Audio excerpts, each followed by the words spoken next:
Hey, how's it going, everybody out there? Welcome to another episode of Shaun Does Movie Reviews, Untitled. It's me, Shaun from Zoobox, and today we're going to be talking about The Blob, the 1958 horror sci-fi classic, written and directed by Irvin S. Yeworth Jr., which is a mouthful, and written by Theodore Simonson and Kate Phillips. Stars Steve McQueen, Annetta Corsat, Earl Rowe, Olin Howland, Stephen Chase, John Benson, George Karras, Lee Patton, and others. So yeah, The Blob. I'd never seen the original Blob, and I've probably seen the remake once, like a long time ago. I'd really like to watch it again. But the synopsis here: an alien life form consumes everything in its path as it grows and grows. Very simple concept, right?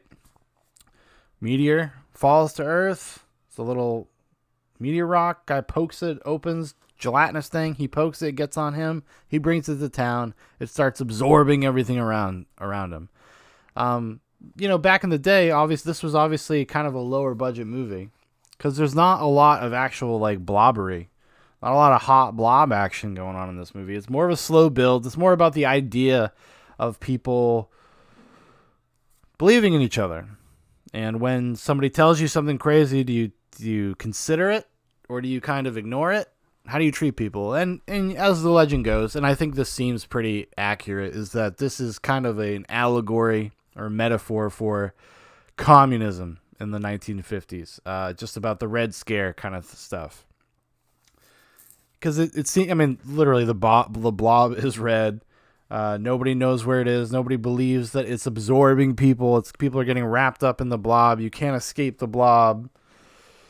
And just the idea that, like, with any ideology or ideological position, the more people that get absorbed in it, the bigger it's going to get, the more effect it's going to have, the more dangerous it becomes. And even when it comes to your friends and neighbors and your local police department and your local doctors, and everybody is susceptible to the scourge of the blob, aka communism. Pretty sure it seems pretty obvious. And it doesn't really even get into that kind of stuff until I would say about midway through the movie. It spends a lot of time setting up the characters and the dynamics of the small town. And there's not a whole lot going on in the town. It's a very, very simple movie. Very kind of almost feels like it's done on a stage. Not like a studio stage, but like a stage. Like sometimes because of the way that they frame things and the way that they have the characters, they're out in the small town somewhere, but a lot of times they're just framed with just a black sky behind them, just blackness. And it often will feel like you're just kind of watching a play. It feels like, what is it? This is a really, this movie is nothing like this, but Lars von Trier's Dogville. That whole movie is done on a bare stage and people just kind of mime opening doors and stuff. Not quite that crazy, obviously, but for some reason it just reminded me of it. It made it kind of quaint. It's a movie from 1958. You got to accept a lot of stuff because of that. These characters are so far removed from the behavior that we would recognize today, and even probably back then in 1958. This is a very wholesome movie in a weird way. A lot of wholesome characters, all about integrity. And there's some interesting subtext about soldiers and PTSD and how generations treat them and how that they don't take them seriously, because there's a police officer that kind of gets into that because all the local hot rod kids are always razzing him. They're always trying to get one over on him. He doesn't like it. He don't like it, people. It ain't his favorite thing. So there was some interesting layers there, It's not just a shallow movie. Granted, I think the metaphor is pretty obvious, and I think you see it as soon as it reveals itself, you understand it. It really clicks, especially if you understand what was going on in Hollywood at the time. It's like The Blob it's just a weird little piece of Hollywood ephemera. Like, I don't think if I had never seen it, I would have been missing out on much. And I kind of was so already familiar with it just from osmosis, just from cultural osmosis, I've seen so many movies and I've watched like tons of documentaries, and so I kind of knew what The Blob was. I knew what it was all about before having ever even seen it. I ended up watching it because it's on what is it called? HBO Max. They have like the Criterion thing. I better watch it before they digitally change it to appease a vocal minority of psychopaths.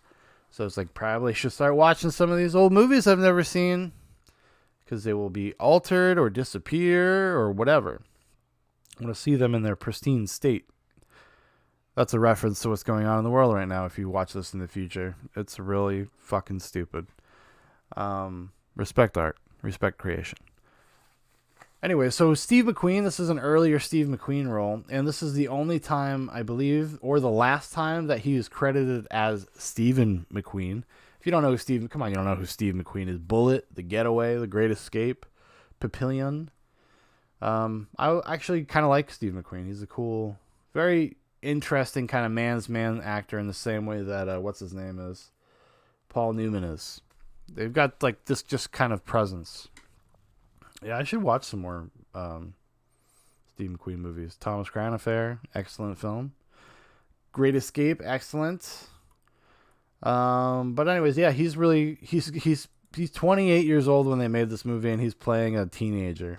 And he looks, I mean, hey, different times and stuff, different qualities of moisturizer. He already looks like he's like in his late 30s. He's 28, but he's got a youthfulness to him, but just like looks like a man who's lived some life already at 28. And it's funny because it creates a dissonance because you're like, why is this guy like out on a date with his high school chick? I was like, I know it's the 1950s and I know courtship was a little different, but I was like, this is out of control. He's really good. It's one of those roles where you see the seeding of what came later in his career, the kind of confidence and the kind of leading man quality, I guess you'd call it. And he's really the only person of note to come out of this, and I think that's like interesting as far as performance wise. Because I don't like everybody else just feels very like a actor of their time, kind of like they have like the kind of that style, that affect that is quaint, is quirky. Like I do enjoy watching older movies, and part of that is part of like the kind of experience of it. Some directors were better than that and they were able to move away from that kind of stuff. But I mean, this was like a schlocky sci-fi movie. They weren't trying to shoot for the stars or do anything really crazy with this. I mean, it's just one of these movies that was probably marketed to teenagers. It even has like a beach boogie song called the Blob. Holy crap. Because I had never seen this before.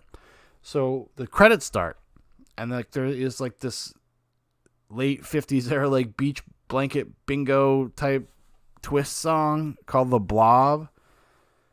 I was rolling. I couldn't believe my eyes. I was having my mind blown. I was like, what the fuck? Look it up. Look up the theme song for the 1958 The Blob. You're going to laugh. It's funny. It's funny. It's just funny. Like, I was like, what the fuck? Who is this for? Like, why would you think to do this?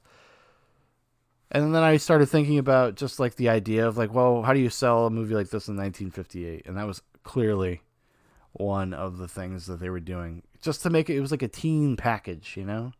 Teenagers would go see it at the drive-in, necking with their favorite gal, watching the Blob up on the big screen. Yeah, but overall, I think I enjoyed myself. You got to understand what it is and where it comes from, and but I enjoyed it overall. It's just a curiosity, another one. Check off that list of movies I've never seen before that I need to see. I felt like, I mean, it's got a Criterion edition. It's in the Criterion collection, so it's got some sort of historical significance. I'm sure I missed a lot of stuff, but that's what I picked up off of it, just like just from seeing it for the first time. And it's very obvious. It screams its themes at you as the Blob is rolling forward.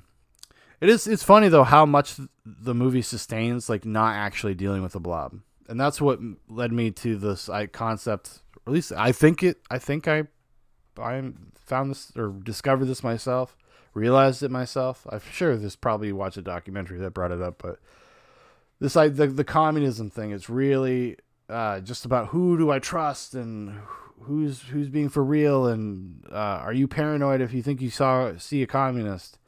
That is what most of the story is, because there is not a lot of time spent with the Blob. They're always talking about the Blob, always talking about if it's real or not, or what is it. That is probably 80% of the movie. But I'll say this: it sustains your attention. It's good. I enjoyed it. If you're down for a 1958 science fiction movie, you could do worse, as far as I'm concerned. It's quaint. It's nice, and it's also got that perfect runtime. It's like about 82 minutes long. Perfect. All right, everybody, that's going to do it for me today. If you'd like to know more about Zoobox, you want to keep up to date with everything Zoobox, go ahead and click some of the links in the description for Facebook, Instagram, my personal Twitter. I've been getting on there, getting spicy, talking to people. Because why not? Fuck it. All right, everybody. You have a good one. We'll see you later.